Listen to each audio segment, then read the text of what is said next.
If you're living with fibromyalgia, you know that feeling. It's that mix of constant pain, brain fog, and this quiet panic that can creep in the middle of the night. You've probably spent countless hours, and let's be honest, way more money than you'd like to admit, just searching for answers. So today, we're going to walk through 7 hard-won lessons from someone who's been right there in the trenches to help you build a smarter, more sustainable plan for yourself. This question right here, man, this is the one that just hits you in the gut. It's that moment of pure fear and desperation. And it's that exact feeling that can drive us to try almost anything, which, you guessed it, leads us right into our first and possibly most expensive lesson. So lesson number 1 is all about that mindset that can absolutely drain our bank accounts, the hunt for a miracle cure. When you are exhausted and in pain, you become a prime target for anyone out there promising a quick fix. And this is where it gets really honest. The author here spent thousands on a custom protocol that promised an 80% reduction in pain. But the reality?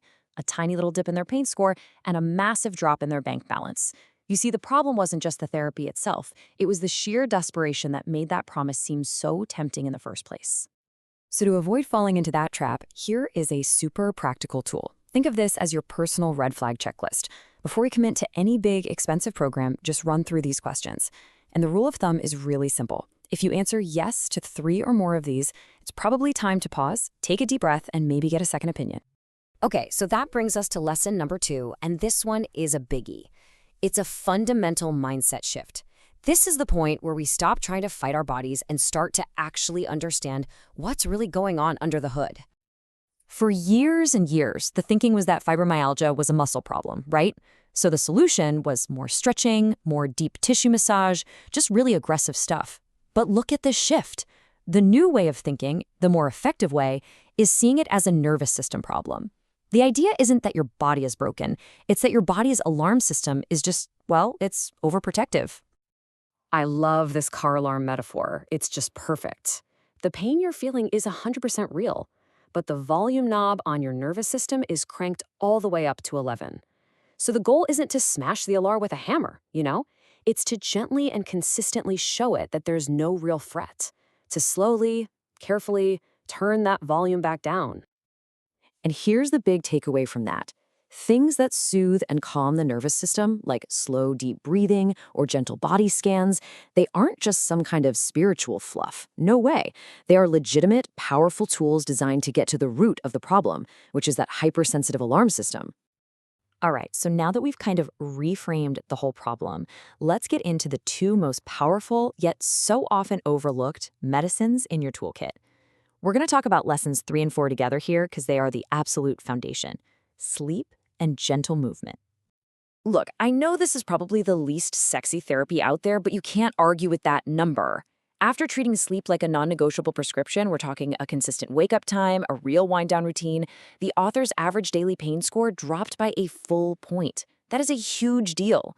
Before you spend a single dollar on anything else, stabilizing your sleep builds the foundation for everything else to actually work better. And then we have movement. And wow, this quote just says it all, doesn't it? That old no pain, no gain mindset is an absolute disaster for fibromyalgia. The goal here is to use small, repeatable movement snacks, just 5 or 10 minutes of gentle activity, to teach your nervous system that it's safe to move again. Okay, so once you have those 2 big pillars in place, your sleep and your gentle movement, then we can start to build on them. This next part is all about tuning the more nuanced, personalized habits around food and your emotional health. The big question, right? Is there one magic diet that's going to fix everything? Well, the short answer is no.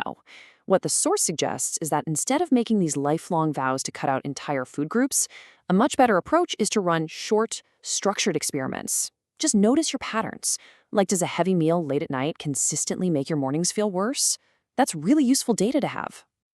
And this slide, this is so important because it totally reframes what rest actually means. This isn't about giving up.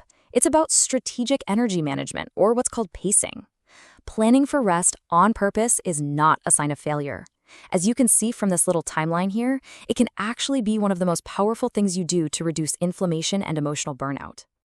So we have all these pieces of the puzzle. The final step, the really crucial step, is to bring them all together into a plan that's actually actionable, a plan that respects your reality, especially your budget and your energy levels.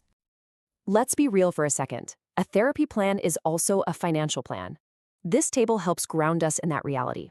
It shows you the ballpark self-pay ranges for some of the most common therapies. The point isn't that you have to do all of these, but it's about seeing the numbers so you can make conscious choices about where to put your limited resources. And here is a fantastic way to structure it all. Please don't try to fix everything at once. Just treat the next 12 weeks like an experiment. The goal isn't to find a cure. It's to gather honest data about what actually moves the needle for you. So, month 1, focus on sleep and pacing. Month 2, add in that gentle movement. Month 3, start tweaking your food and add some emotional support. And that right there is the whole game. It's about balance. Think of every single therapy as having a cost in time, a cost in money, and a cost in your precious energy. A truly sustainable plan is a stack of therapies where no single thing completely drains all 3 of those resources at the same time. And we're going to end on this thought because it's just so powerful. This isn't about the pressure of finding some miracle cure today. It's about taking small, consistent, gentle steps to build a foundation that makes tomorrow and the day after that just a little bit easier. The question isn't, how do I fix this? It's, what's one small thing I can do right now to support the person I'm going to be tomorrow?